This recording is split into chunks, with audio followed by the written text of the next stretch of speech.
Hello, my friend. My name is Grace.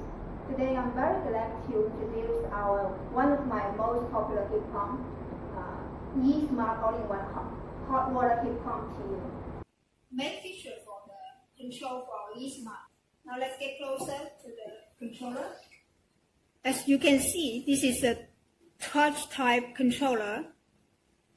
We touch the menu to have access to the query.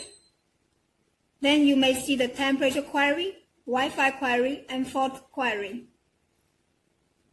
Temperature query shows you all the temperature of the heat pump.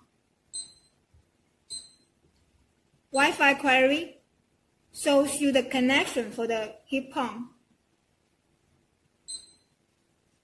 Fault query is one of the most important features for this unit. As you can see, a list of failure code has been recorded on this display with year, month, and date plus hour. Rest the time, you can go into the detailed failure information.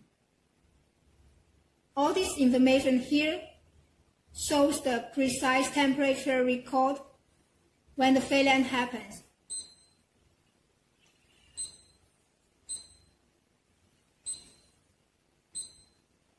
In the end, we will offer you a solution. Press solution.